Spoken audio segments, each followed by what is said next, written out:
Media dictionary के प्रयागराज के अंकित तिवारी जी का धन्यवाद कि उन्होंने मौका दिया। आज सर्वोच्च न्यायालय ने मध्य प्रदेश के एक मंत्री महोदय की क्षमा याचिका खारिज कर ही देना चाहिए था, क्योंकि आप गलत बयानी करेंगे और फिर इसके बाद कहेंगे कि माफ़ी मांग दे। ये माफ़ीनामे वाली बात ख़त्म होनी चाहिए। सबसे बड़ी बात यह है कि आज के विधायिका में इतने अधिक व्यक्ति करप्ट, टेंटेड और आचरणहीन, बहुत सारे चरित्रहीन भी लोग बैठे हुए हैं कि उसकी सर्वोच्चता की बात जब उठती है तो मुझे कभी कभी हंसी आती है। इससे अधिक दुख की बात यह है कि मंत्रिमंडल से उनको अभी तक नहीं निकाला गया, उनकी पार्टी से उनको अभी तक नहीं निकाला गया, जबकि देश में यह एक गलत संदेश दे रहा है। इस तरह की बयानबाजी, और दुर्भाग्य की बात यह है कि हमारे पत्रकार बंधु भी जो कुछ इस तरह के नेता कभी कुछ बोल देते हैं, चाहे वो कितने बार भी जीते हुए हों, नेता तो नेता होते हैं, उनकी गिनती तब तक विद्वान के रूप में नहीं की जा सकती है जबकि विद्वत्ता के और गुण उनके भीतर नहीं।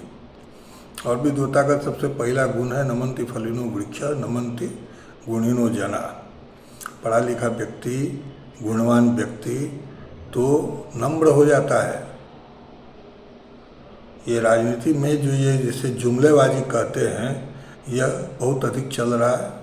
और इस तरह के लोग कुछ कुछ बोल करके, और पता नहीं कैसे दल भी उन्हीं को पसंद करती है, चाहे वो विपक्ष के ऊपर में बोलें, कभी विपक्षी देश के ऊपर में बोलें, कभी विपक्षी गुट के बारे में बोलें।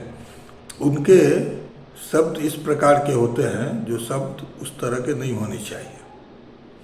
मैं समझता हूँ कि माननीय सर्वोच्च न्यायालय ने जो SIT का गठन किया है, जिसमें 3 IPS वो भी प्रांत के बाहर के होंगे, क्योंकि ये प्रभाव या दुष्प्रभाव कहिए इतना अधिक है कि लोग अभी मान नहीं सकते हैं कि कोई उस प्रांत का व्यक्ति उस सरकार के खिलाफ कुछ बोल सकता है।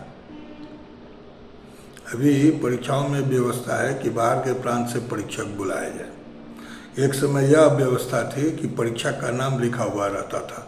मैंने खुद हजारी प्रसाद द्विवेदी जी की कहीं राइटिंग पढ़ी है कि उनके परीक्षक कौन होंगे प्रयाग विश्वविद्यालय में, यह पहले लिखा रहता था ऊपर में। आज कोर्ट की याद दिया जाता है, इसके बाद भी लोग पता लगा लेते हैं। और दुर्भाग्य की ये बात है कि लोग पैरवी सुनते हैं।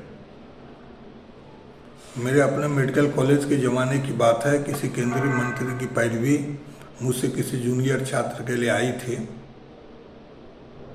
और वो जो सैंपल राइटिंग था वो नहीं पढ़ सका, तो वो 2 व्यक्ति को दूसरा व्यक्ति का भी उसी तरह से था, तो दोनों को 83 नंबर आ गया। मंत्री ने पैरवी की होगी, पर वो परीक्षक जो कि प्रोफेसर था, उसकी अपनी भी तो कुछ विवेक होना चाहिए, इज्जत होना चाहिए। ये ज़रूरी है कि जो पैरवी आ जाए उसे भी पैरवी को मान ली जाए। तो कहाँ किस तरह से किससे बात करनी है, इसके लिए मानदंड जो है तय होना चाहिए। और इसलिए जो माननीय उच्च न्यायालय, सर्वोच्च न्यायालय ने किया है, मैं इसका स्वागत करता हूँ। और भारत के राजनेताओं से आग्रह करता हूँ, सभी दलों के लोगों से, कि कृपया अपना आचरण ऐसा रखिए, अपना व्यवहार ऐसा रखिए कि लोग आपको याद करें अच्छी बात के लिए। थोड़ी कठिनाई होगी, थोड़े दिन बाद आपको याद करेंगे, तुरंत TRP नहीं हाई हो जाएगा, लेकिन आपको याद अच्छे बात के लिए करेंगे। और इसलिए मैं उस घटना के थ्रू भारत की जनता का भी ध्यान देता हूँ कि इस तरह के तुच्छे राजनीतिज्ञों की बात में उन्हें नहीं आनी चाहिए। धन्यवाद।